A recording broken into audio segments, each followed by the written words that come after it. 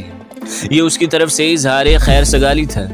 نذر محمد عام حالات میں شاید ان تحائف پر تھوکنا بھی گوارا نہ کرتا، لیکن اندرین حالات اس نے بادل نخواستہ بڑی خوشدلی سے یہ تحائف شکریہ کے ساتھ قبول کر لیے تھے۔ اسے اب جو کچھ بھی کرنا تھا اپنی خاندانی روایات کے برعکس بڑی مکاری اور ہوشیاری سے فضل شاہ اور اس کے حواریوں کو دھوکے میں رکھ کر کرنا تھا۔ اگر انہیں ذرا سا بھی شک گزر جاتا تو وہ لوگ اس کو زندہ درگور کر دیتے۔ نذر محمد نے دوسری طرف سرداروں کے خطرے کو بھی نظر انداز نہیں کیا تھا۔ سرداروں نے اس کی ضمانت پر رہائی کو ٹھنڈے پیٹوں برداشت نہیں کیا تھا، بلکہ اس بات کا سراغ لگانے کے لیے کوشاں تھے کہ کس نے اس کی مدد کی ہے اور اس ضمانت کے پس پردہ کون سا خفیہ ہاتھ کار فرما ہے۔ لیکن فضل شاہ کے دستے راست عمر دین نے بھی کسی امکانی خطرے کو نظر انداز نہیں کیا تھا۔ سرداروں کو تھانے کے ASI کے ذریعے جو خفیہ رپورٹ ملی تھی اس کے مطابق نذر محمد کی رہائی میں بنیادی کردار حنیف خان کی طرف سے بڑے تھانے دار کو دیے جانے والے لاکھوں روپے کی رشوت نے ادا کیا تھا۔ یہ تھانے دار کوئی ایسا نیک نام نہیں تھا جس سے متعلق سرداروں کو کوئی غلط فہمی ہوتی۔ وہ تو بخوبی جانتے تھے کہ وہ 2-3 ڈاکے مار کر 5-10 لاکھ اکٹھے کر لینا حنیف خان کے لیے کوئی مشکل کام نہیں ہے۔ عین ممکن ہے یہ کارنامہ اس کے ہاتھوں انجام پایا ہو۔ اس بات کا تو انہیں گمان بھی نہ گزر سکا کہ ان تک جو انتہائی خفیہ رپورٹ پہنچی ہے ان کا محرک بھی عمر دین ہے۔ یہ عمر دین ہی تھا جس نے سرداروں کو مطمئن کرنے کے لیے اس تھانے میں ان کے اعتماد کے ایک سب انسپیکٹر کی مٹھی گرم کر کے اس کی زبانی سرداروں تک یہ اہم رپورٹ پہنچائی تھی۔ اب سرداروں کا سارا زور اس بات پر لگا تھا کہ نذر محمد سے حنیف خان کب رابطہ کرتا ہے۔ بس ایک صورت تھی ان کے نزدیک سردار مرید کے قتل کا بدلہ لینے کی۔ انہوں نے اپنی دانش میں بڑی ہوشیاری دکھائی تھی اور نزدیک دور کے دیہاتوں کے کئی بدماشوں سے رابطہ کر کے انہیں اپنی مدد پر آمادہ کیا تھا۔ سرداروں کی طرف سے حنیف خان کے سر کی قیمت 2 لاکھ روپے مقرر کی جا چکی تھی اور ہر بدماش کو یہ پیشکش کر دی تھی کہ زندہ یا مردہ کسی بھی صورت میں حنیف خان ان تک پہنچانے والے کو وہ 2 لاکھ روپے ادا کرنے کے پابند ہوں گے۔ سرداروں کو شک تھا کہ حنیف خان کا ان میں سے کسی ایک سے تو کوئی تعلق یا رابطہ ہوگا۔ یہ بات تو وہ سوچ ہی نہیں سکتے تھے کہ نتھو خان کے بیٹے کا زندگی گزارنے کا اپنا ہی طریقہ ہے۔ وہ چور کا بیٹا تھا، ایسے چور کا بیٹا جس نے ساری زندگی سرحد کے پار چوری کی تھی اور کبھی بھارتی سیکیورٹی فورسز کے قابو نہیں آیا تھا۔ نتھو خان کے سر کی قیمت بھارتی علاقے میں مقرر تھی۔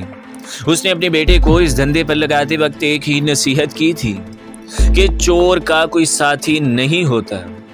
اس نے متعدد مرتبہ حنیف خان سے کہا تھا، بیٹا ہمیشہ چوری اکیلے کرنا، اکیلے آدمی کے بچ نکلنے کے چانسز 100% ہوتے ہیں، لیکن ساتھی کے ساتھ کبھی بھی 50% سے زیادہ نہیں رہتے۔ اس نے اپنے بیٹے کو اپنے دھندے کا ایک ہی اصول بتایا تھا کہ کامیاب رہنے کے لیے اسے سب سے بہترین اصول یہی ہے کہ وہ کبھی کسی پر اعتماد نہ کرے اور زندگی میں جو بھی قدم اٹھائے اپنے زور بازو پر اٹھائے۔ حنیف خان اب تک پولیس، فضل شاہ اور سرداروں کے چنگل سے اس لیے بچا ہوا تھا کہ اس نے اپنے باپ کی اس نصیحت کو حرز جان بنا لیا تھا۔ وہ تو اس وقت کو پچھتاتا رہا تھا جب اس نے اپنے باپ کی دوسری اہم نصیحت کو نظر انداز کر کے زہرا بائی جیسی حرافہ کے پاس اپنا جسم اور دل گروی رکھ دیا تھا۔ کبھی کبھی جب وہ زہرا کا تصور کرتا تو اس کا خون کھول اٹھتا اس کا جی چاہتا ہے کہ ان ماں بیٹی کو ایسا سبق سکھائے کہ وہ اپنے ہم پیشہ لوگوں کے لیے نشان عبرت بن جائیں، لیکن اسے ابھی وقت اور موقع کا انتظار تھا۔ وہ ایک ہی وقت میں بہت سے محاذوں پر لڑ رہا تھا۔ اسے ایک ایک کر کے زندگی کے سارے قرض چکانے تھے، لیکن فی الوقت فضل شاہ سب سے بڑا قرض بن کر اس کے کندھوں پر سوار تھا۔ اسے اس کے سوا کچھ نہیں سوچتا تھا۔ نذر محمد نے گاؤں میں یہی تاثر بنا رکھا تھا کہ اس کا بھانجا حنیف خان اپنے ماں باپ کے دشمنوں کو کبھی معاف نہیں کرے گا۔ اس نے جگہ جگہ فضل شاہ اور سرداروں کے خلاف نفرت کا اظہار کیا تھا اور کہا تھا کہ وہ ڈنکے کی چوٹ اپنے گاؤں میں رہے گا۔ کسی مائی کے لال کی جرت نہیں کہ اس کی طرف میلی آنکھ سے بھی دیکھ سکے۔ ڈرامے میں حقیقت کا رنگ بھرنے کے لیے اس کے کہنے پر عمر دین نے اس درمیان میں اس کو 2-3 مرتبہ مختلف اوقات میں اس کے پاس بھیجا تھا، تاکہ سرداروں کو یہ غلط فہمی رہے کہ فضل شاہ اس کی طرف سے ڈھیلا نہیں پڑا اور کسی اور کو اس زمن میں کچھ اور سوچنے کا موقع نہ دیا جائے۔ اس درمیان وہ کئی مرتبہ احمدین نمبردار کے ساتھ شہر گیا، لیکن کسی نے کبھی انہیں اکٹھا جاتے یا واپس آتے نہیں دیکھا تھا۔ وہ الگ الگ جاتے اور الگ الگ لوٹ آتے۔ اس درمیان نذر محمد کی کوشش تو یہی ہوتی کہ گاؤں میں کسی کو اس بات کا پتہ نہ چل سکے وہ گاؤں سے باہر کسی کام سے گیا ہے، لیکن کبھی ایسا ہو بھی جاتا اور کوئی ذات برادری کا اسے ملنے کے لیے اگر گھر آ بھی جاتا ہے تو گھر والے عموماً نزدیکی کسی گاؤں میں کسی کام کے لیے جانے کا بہانہ کر دیتے ہیں، یا پھر کسی ڈاکٹر سے دوائی لینے کا بہانہ تو اس کے پاس ہمیشہ سے موجود رہا تھا۔ نذر محمد نے دور خاص یہ احتیاط برتی تھی کہ اپنی بیٹیوں کو بھی اس بات کی ہوا نہیں لگنے دی تھی کہ وہ کیا کر رہا تھا۔ جب کبھی اس نے بیوی سے اس کی پراسرار سرگرمیوں کے متعلق کچھ جاننا چاہا تو نذر محمد نے اس سے بھی کہا کہ وہ فی الحال خاموشی سے اچھے وقت کا انتظار کرے۔ اس نے اپنی بیوی سے کہہ دیا تھا کہ وہ جو کچھ بھی کر رہا ہے حنیف خان کی مدد اور مشورے سے ان سب کی بہتری کے لیے کر رہا ہے۔ اس درمیان اس نے بڑی ہوشیاری اور احتیاط سے گھر میں موجود تمام کپڑے لتے، گہنے اور چھوٹی چھوٹی قیمتی چیزیں بھی شہر میں ولی محمد کے گھر منتقل کر دی تھیں۔ اس نے عمر دین کو کبھی نظر انداز نہیں کیا تھا۔ ہر دوسرے تیسرے دن وہ عمر دین کے ڈیرے پر کسی نہ کسی بہانے پہنچ جاتا ہے۔ اس کی کوشش تھی کہ بجائے اس کے کہ عمر دین اس کے گاؤں آ کر اس کی خیریت دریافت کریں، وہ خود بھی اس کی تسلی کرواتا ہے۔ حنیف خان نے اسے مشورہ دیا کہ سرکاری کام میں کبھی اپنا ہاتھ نہ کھینچے اور جہاں 10 روپے سے کام بنتا ہو وہاں 20 دے کر بنوا لے۔ اس نے نذر محمد سے کہہ دیا تھا کہ انہیں یہ سارا کام ہنگامی بنیادوں پر کرنا ہے۔ اگر کسی بھی مرحلے پر دشمنوں کو خبر ہو گئی تو اس کے لیے لا انجل مسائل پیدا ہو جائیں گے۔ تو دوستو، اگلی قسط دیکھنے کے لیے ہمارے چینل کو سبسکرائب کریں، ویڈیو کو لائک کریں اور بیل کے آئیکن کو بھی دبا دیں تاکہ ہر جو آنے والی ویڈیو ہے وہ آپ کو سب سے پہلے ملتی رہے۔